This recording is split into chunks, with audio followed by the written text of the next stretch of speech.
Καλώς ήρθες στο Live Talk.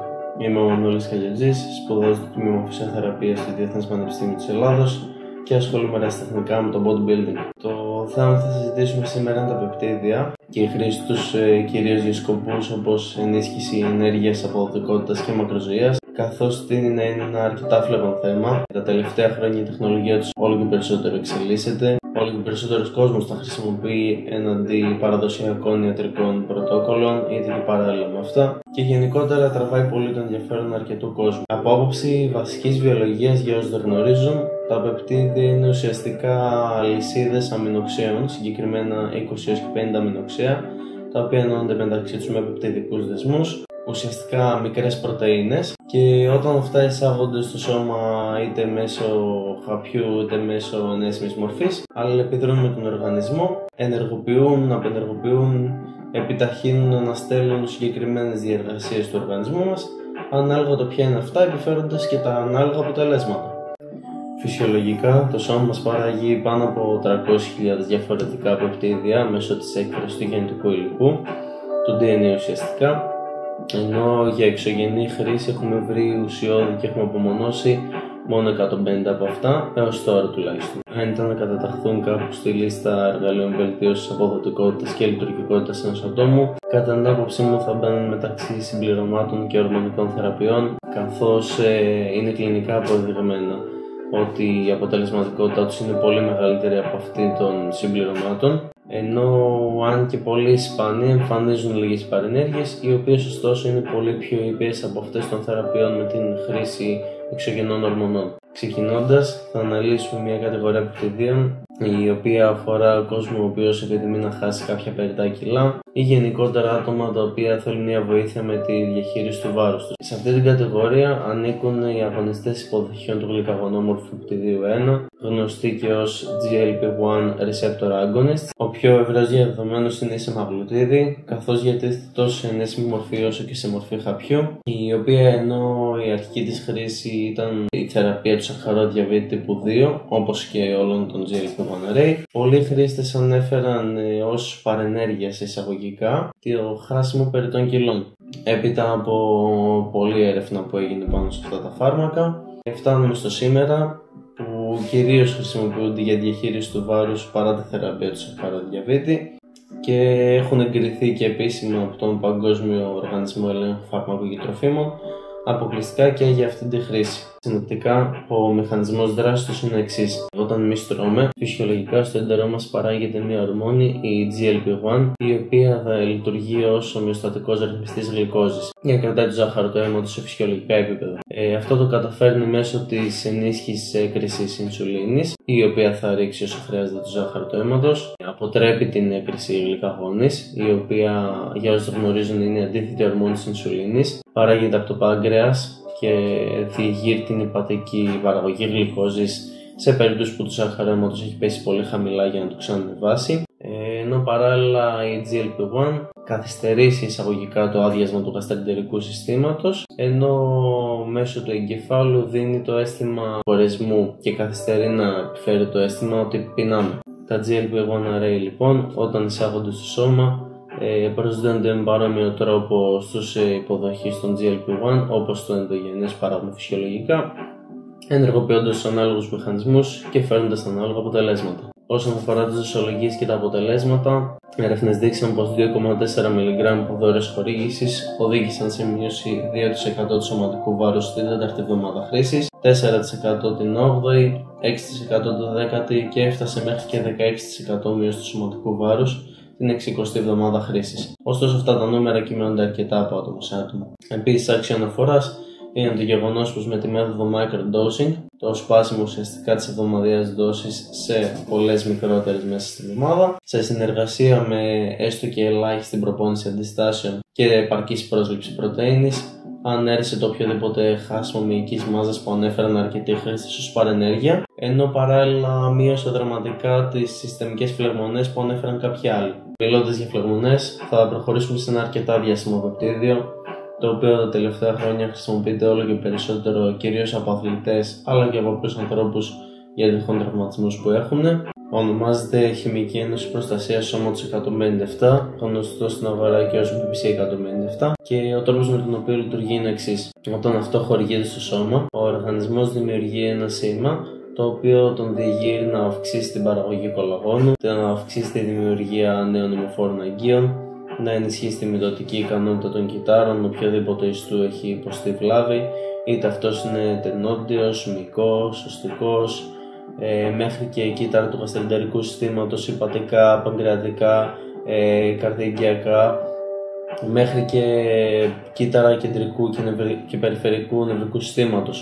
Ενώ παράλληλα βοηθάει στην παραγωγή προφλεγμονώδων και αντιφλεγμονώδων κυτοκίνων, τα οποία βοηθάνε στη ρύθμιση της φλεγμονής με σκοπό του να γίνει η διαδικασία γρηγορότερη και λιγότερο επώδυνη. Από άποψη δοσολογίας, συνήθως ξεκινάμε με 50 μικρογραμμάρια σε ενέσιμη μορφή τοπικά στο επώδυνο σημείο ή υποδόρια οπουδήποτε στο σώμα, καθώς δράσει συστημικά, και φτάνουμε έως και τα 500 μικρογραμμάρια με μια μέση τιμή υπολογισμού δόσης στο 1,6 μικρογραμμάρια ανά κιλό σωματικού βάρους, ενώ αν πρόκειται για μορφή χαπιού, κοιτάμε στα 10 μικρογραμμάρια ανά κιλό σωματικού βάρους, με τιμές να κυμαίνονται από μισό έως και 1 μιλιγκράμμ. Σημάνουμε κάπου εδώ το γεγονός πως ενώ καταγεγραμμένες παρενέργειες τόσο στα GLP-1 όσο και το BBC 157 σπανίζουν και είναι αρκετά ήπιες, όπως ναυτία, ζαλάδα και κάποιες αλλεργικές αντιδράσεις, το BBC 157, λόγω του ότι προκαλεί μια αύξηση στον ογκιακό ενδοθηλιακό αυξητικό παράγοντα, αυτό ουσιαστικά που προκαλεί την αύξηση στη δημιουργία νέων αιμοφόρων αγκίων, μπορεί να προκαλέσει καλύτερη αιμάτωση κάποιου είδη υπάρχοντος καρκινικού κυττάρου, το οποίο θα επιφέρει το να μεγαλώσει ουσιαστικά ο όγκος πιο γρήγορα. Ωστόσο, κάτι τέτοιο δεν έχει αποδοθεί κλινικά. Ένα άλλο πεπτίδιο το οποίο χρησιμοποιείται αρκετά για την εμπόλωση τραυματισμών και συνήθως χορηγείται συνεργατικά με τον BBC 157 είναι το TP500. Το TP500 ουσιαστικά είναι το πεπτίδιο θυμοσύνη Β4, φυσιολογικά παράγεται από τον θύμο αδένα και σε αυτό οφείλεται μέρος της ταχύτητας εμπούλωσης τραυμάτων που έχουν τα παιδιά και οι έφηβοι. Καθώς σε αυτές τις ηλικίες βρίσκεται ο θύμος αδένα στην μέγιστη ενεργοποίησή του και λειτουργεί άριστα. Συγκεκριμένα προάγει τον πολλαπλασιασμό των βλαστοκυττάρων, ενώ παράλληλα βοηθάει στην ανάπτυξη της εξωκυττάρας μήτρας, το υλικό ουσιαστικά το οποίο υπάρχει μεταξύ των κυττάρων στον οποιοδήποτε ιστό. Επομένως, αν αυτό υπάρχει σε υψηλές συγκεντρώσεις, αυξάνει την πίεση στα κύτταρα και επιφέρει μια ενισχυμένη σταθερότητα και πυκνότητα στους ιστούς. Συνεχίζοντας, μια άλλη ομάδα πεπτιδίων είναι αυτή που σχετίζεται με την αύξηση παραγωγής αυξητικής ορμόνης. Για όσοι το γνωρίζουν, αυξητική ορμόνη είναι μια ορμόνη που διεγείρει το μεταβολισμό, προκαλεί αύξηση μυϊκής μάζας, καυσιλίπους, επιδιόρθωση ήδη υπάρχοντων ιστών και κυττάρων, δημιουργία νέων. Γενικότερα σχετίζεται με την αναζωογόνηση και αναγέννηση του οργανισμού. Παράγεται από ένα μέρος του εγκεφάλου ονομαζόμενο υπόφυση σε ποσότητες ανάλογες με το πόση ορμόνη απελευθέρωση αυξητικής ορμόνης θα στείλει ο υποθάλαμος στην υπόφυση. Κυρίως εκρίνεται σε τεράστιες ποσότητες στα βρέφη, στα παιδιά και στους εφήβους, καθώς αυτά έχουν μεγαλύτερες ανάγκες αναπτυξιακές. Ενώ με την πάροδο των χρόνων ελαττώνεται όλο και περισσότερο, συγκεκριμένα από την ηλικία των 30 ετών και μετά, μειώνεται κατά 15% η έκρησή της κάθε 10 χρόνια. Μία άλλη ορμόνη, η οποία δράσει συνεργατικά με την αυξητική, είναι ο ινσουλινόμορφος αυξητικός παράγοντας 1, γνωστό και ως IGF-1, το οποίο παράγεται από το ύπαρ όταν η αυξητική φτάσει εκεί και βοηθάει στη ρύθμιση του σακχάρου του αίματος, στην συστημική λειτουργία της αυξητικής ορμόνης και άλλα πολλά. Ωστόσο, η εξωγενής χορήγηση αυξητικής ορμόνης μπορεί να επιφέρει το αρνητικό της διακοπής ενδογενούς παραγωγής, καθώς ο οργανισμός ουσιαστικά θα ξεχάσει εισαγωγικά πώς να παράγει μόνος του, εφόσον θα την παίρνει έτοιμη απ' έξω. Οπότε κάπου εδώ έρχονται τα προαναφερόμενα πεπτίδια, τα οποία λειτουργούν ως εκρεταγωγά αυξητικής, ουσιαστικά προάγουν και ενισχύουν τον εγκέφαλο να παράγει από μόνος του περισσότερη ενδογενής αυξητική ορμόνη. Υπάρχουν δύο υποκατηγορίες αυτών. Στην πρώτη ανήκουν τα πεπτίδια τα οποία λειτουργούν ως αναλογικά της GHRH, η ορμόνη απελευθέρωση αυξητικής ορμόνης που προαναφέραμε, τρικάροντας έτσι την υπόφυση να νομίζει ότι ο υποθάλαμος έστειλε σήμα για να παραχθεί αυξητική ορμόνη. Σε αυτή την κατηγορία ανήκει η σερμορελίνη, η οποία είναι και εγκεκριμένη από τον Παγκόσμιο Οργανισμό Ελέγχου Φαρμάκων και Τροφίμων για τη χρήση σε άτομα και κυρίως σε παιδιά με μειωμένη ενδογενής παραγωγή αυξητικής ορμόνης, η τεσαμορελίνη, η οποία επίσης χρησιμοποιείται σε άτομα με πολύ σπλαχνικό λίπος για τη μείωσή του, καθώς για όσοι το γνωρίζουν, σπλαχνικό λίπος είναι ουσιαστικά το λίπος που βρίσκεται μεταξύ των εντέρων του στομάχου, του ύπατος, της καρδιάς, γενικότερα μέσα στα όργανά μας, και κάτι τέτοιο μπορεί να αποβεί πολύ σοβαρό πρόβλημα για την υγεία καθενός. Ενώ ένα άλλο πεπτίδιο που ανήκει σε αυτή την κατηγορία είναι το CGC1295, το οποίο ωστόσο δεν έχει εγκεκριθεί, προς το παρόν είναι απαγορευμένο και υποέρευνα από το FDA, καθώς υπάρχουν υποψίες για την πρόκληση καρδιαγγειακών προβλημάτων και έχουν ελλειπεί σε κλινικά δεδομένα πάνω σε αυτό. Στη δεύτερη κατηγορία ανήκουν τα πεπτίδια που είναι αναλογικά με την γκρελίνη. Η γκρελίνη, για όσους δεν γνωρίζουν, είναι μια ορμόνη η οποία παράγεται κυρίως από το στομάχι, και όταν υπάρχει στην κυκλοφορία το αίματος, είτε η ίδια είτε η πεπτίδια που της ομοιάζει στην προκειμένη περίπτωση, δίνει σήμα στον εγκέφαλο ότι πεινάμε, ενώ παράλληλα πάει και προσδένεται στους υποδοχείς έκρησης αυξητικής ορμόνης 1α, οι οποίοι βρίσκονται στον υποθάλαμο και στην υπόφυση, διεγείροντάς τους και έτσι επιφέροντας μια αύξηση παραγωγής της τελευταίας. Παράλληλα, η γκρελίνη και τα πεπτίδια που τους ομοιάζουν καταστέλει την απελευθέρωση σωματοστατίνης, της οποίας η λειτουργία είναι να εμποδίζει την παραγωγή αυξητικής ορμόνης. Ωστόσο, το αρνητικό με τα πεπτίδια αυτής της κατηγορίας είναι ότι αρκετοί χρήστες έχουν αναφέρει ακραία πείνα όταν τα χορηγούν, το οποίο οδηγεί σε μια στρεσογόνη κατάσταση για τον οργανισμό, στο οποίο πιθανόν να οφείλονται τα αποτελέσματα διάφορων ερευνών που γίνονται πάνω σε αυτά, και ως αποτέλεσμα δείξαν αυξημένα επίπεδα κορτιζόλης και προλακτίνης στους χρήστες. Παραδείγματα τέτοιων πεπτιδίων αποτελούν η παμορελίνη, η εξαρελίνη, το GHRP2, 3, 6, το γνωστό σε πολλούς MK677 και άλλα πολλά. Να σημειωθεί πως τα περισσότερα, αν όχι όλα από τα πεπτίδια που σχετίζονται με την αύξηση αυξητικής ορμόνης, λαμβάνονται ιδανικά πριν τον ύπνο, τουλάχιστον μία μισή ώρα μετά το τελευταίο γεύμα. Ενώ αν για οποιοδήποτε λόγο επηρεάζουν αρνητικά τον ύπνο σας, η δεύτερη καλύτερη ώρα να ληφθούν είναι το πρωί μόλις που ξυπνήσετε. Ωστόσο, θα πρέπει να καθυστερήσετε το πρώτο σας γεύμα τουλάχιστον μία μισή ώρα αφού τα βάλετε, καθώς έτσι θα γλιτώσουμε την οποιαδήποτε αρνητική επίδραση μπορεί να έχουν τα ανεβοκατεβάσματα του σακχάρου του αίματος και μεταγενέστερα της ινσουλίνης πάνω στη δράση του πεπτιδίου. Επιπλέον, ένα ακόμα θετικό που επέρχεται με τη χρήση αυτών των πεπτιδίων είναι η αύξηση ποσότητας βαθέως ύπνου. Ωστόσο, κάτι τέτοιο από τις έρευνες τουλάχιστον δεν ξέρουμε αν γίνεται εις βάρος του ύπνου ραγδαίων κινήσεων του οφθαλμού, και επειδή και τα δύο είδη ύπνου είναι εξίσου σημαντικά, θα πρέπει να δει ο καθένας πώς λειτουργεί στο σώμα του και πώς το αισθάνεται ο ίδιος. Μιλώντας για τον ύπνο, υπάρχουν πεπτίδια και σε αυτόν τον τομέα, τα οποία είναι κλινικά αποδεδειγμένα πως μπορούν να τον βελτιώσουν τόσο την ποιότητά του όσο και την ποσότητά του. Ένα από αυτά είναι το Pinealon, το οποίο ουσιαστικά δρά στην επίφυση, τον κύριο αδένα για την παραγωγή μελατονίνης, διεγείροντάς τον να αυξήσει την ενδογενής παραγωγή της. Επιπλέον, έρευνες έχουν δείξει πως το συγκεκριμένο πεπτίδιο έχει έντονη νευροπροστατευτική δράση, προσφέροντας ενισχυμένη γνωστική και νοητική λειτουργία του εγκεφάλου, αυξημένη μνήμη, αυξημένη συγκέντρωση, μέχρι και θεραπεία σε ήπιο επίπεδο νευρολογικές διαταραχές και παθήσεις όπως Alzheimer, Parkinson, Huntington's, σκλήρινση κατά πλάκας και άλλα πολλά, ενώ παράλληλα προσφέρει και έντονες αντιγεραντικές ιδιότητες.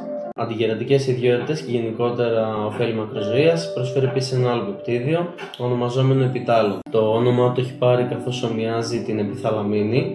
Η επιθαλαμίνη είναι μια ορμόνη η οποία παράγεται από την επίφυση και ευθύνεται για την επιμήκυνση των τελομερών του DNA. Τα τελομέρη του DNA είναι ουσιαστικά τμήματα βάσεων, τμήματα DNA, τα οποία βρίσκονται στα τέλη κάθε χρωμοσώματος, κάθε αλυσίδας, με σκοπό να εξασφαλίζουν την ασφαλή μετάβαση του γενετικού υλικού από κύτταρο σε κύτταρο όταν αυτό διαιρείται, να μένει αναλύωτο το γενετικό υλικό και η πληροφορία του. Επομένως, μπορεί κάθε κύτταρο να διαιρείται πολλές περισσότερες φορές με ασφάλεια και να έχουν μεγαλύτερο χρόνο ζωής από γενιά σε γενιά. Μία άλλη κατηγορία πεπτιδίων περιέχει αυτά που σχετίζονται με την ενίσχυση ενέργειας και διάθεσης μέσα στη μέρα. Υπάρχουν 5 διαφορετικά σε αυτή την κατηγορία, τα οποία όλα προέρχονται από το ίδιο, ωστόσο έχουν μεταξύ τους μικροδιαφορές στην αλληλουχία των αμινοξέων για να κάνουν διαφορές στην πρόσδεσή τους στους διάφορους υποδοχείς μέσα στο σώμα, άρα και να επιφέρουν διαφορετικά αποτελέσματα. Όλα δρούν στο σύστημα μελανοκορτίνης και είναι αναλογικά της ορμόνης η οποία διεγείρει τα μελανοκύτταρα. Επομένως, όλα επιφέρουν μια αύξηση έκρησης μελανίνης, άρα και μαύρισμα στο δέρμα.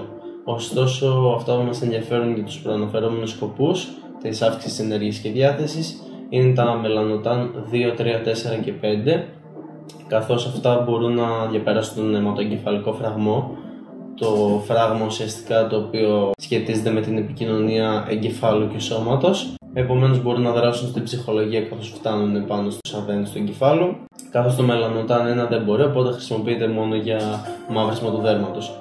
Τέλος, όσον αφορά το νοσοποιητικό μας σύστημα, υπάρχει ένα πεπτίδιο ονομαζόμενο θυμοσύνη Α1, φυσιολογικά παράγεται από τον θύμο αδένα και ευθύνεται για την ρύθμιση των νοσολογικών αποκρίσεών μας. Αυτό το επιτυχάνει μέσα από διάφορους μηχανισμούς, όπως διέγερση, καταστολή, ανάπτυξη ισορρήμανσης και διαφοροποίηση σταύρων κυττάρων, ενεργοποίηση ή απενεργοποίηση φυσικών φωνικών και δενδριτικών κυττάρων, αύξηση, ελάττωση, έκρησης προφλεγμονωδών κυτοκίνων και άλλα πολλά. Η χρήση του γίνεται από άτομα τα οποία είναι ανοσοκατασταλμένα είτε λόγω χημειοθεραπείας είτε κάποιας προσβολής από ιό ή ασθένεια, όπως τον ιό του AIDS, υπατήτηδα Β, Γ, μέχρι και πιο απλουσίους όπως κορονοϊός. Κλείνοντας, να αναφέρουμε πως η χρήση πεπτιδίων με σκοπό την ενίσχυση υγείας, αποδοτικότητας, ευεξίας και γενικότερα για οποιοδήποτε σκοπό προϋποθέτει την ύπαρξη ενός υγιεινού τρόπου ζωής, σωστή διατροφή, σωστό ύπνο, να κινήσει αρκετά κτλ. Ενώ να σημειωθεί πως ό,τι αναφέραμε σήμερα δεν αποτελεί ιατρική συμβουλή φροντίδας υγείας. Αν έχετε οποιοδήποτε θέμα υγείας το οποίο σας απασχολεί, συμβουλευτείτε τον γιατρό σας, καθώς ό,τι αναφέρθηκε στο βίντεο σήμερα σίγουρα δεν αποτελεί κομμάτι διάγνωσης ή θεραπείας οποιασδήποτε πάθησης και σε καμία περίπτωση δεν μπορεί να αντικαταστήσει αυτήν ενός επαγγελματία ιατρού. Ευχαριστώ που κάτσετε μέχρι το τέλος. Αν σας άρεσε το βίντεο, αφήστε ένα like, γράψτε μου κάτω στα σχόλια όποιο άλλο θέμα θέλετε να συζητήσουμε σε άλλο βίντεο και θα τα πούμε στο επόμενο.